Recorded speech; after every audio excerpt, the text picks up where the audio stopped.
So maayong hapon mga idol. So karon mga idol ato tag market. Palitag kuan mga idol kape. Lain man kayo way kape mga idol, oy naanad naman tag kape gud. Pilipinas pa lang mga idol, wala na. Ano tag kape. So karon mga idol, wa man tayo duty karon.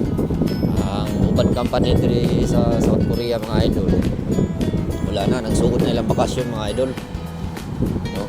Lunes, di Sabado, tapos ugma, tapos Lunes to Biyernes wala duty, Sabado Domingo wala duty. So ang uban company diri mga idol sa South Korea, bali 9 days mga idol. Wala na sila duty 9 days.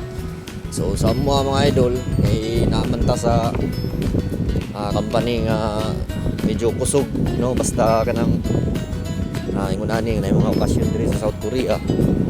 Kusog yun ang company mga idol kay karne man yung mga idol, no. Karning baboy, karning baka, no. So kuan siya mga idol, di man siya pag once na yung mga okasyon diri sa South Korea, di man siya, no. So kusog siya. So karon ay nag-duty ugma, kami pun mo duty ugma mga idol.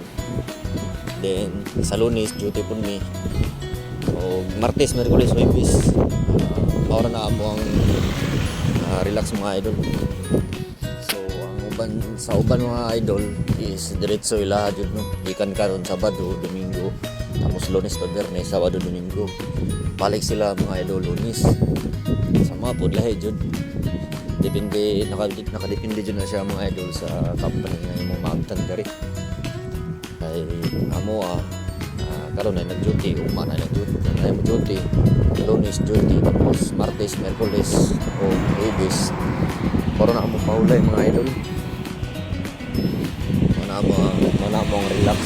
Maman jud na ang kanang 3 days, maman jud na ang sulal day yun diri mga idol, no. Manay New Year diri sa South Korea. So karon mga idol og day duty. Suroy-suroy sa diri mga idol.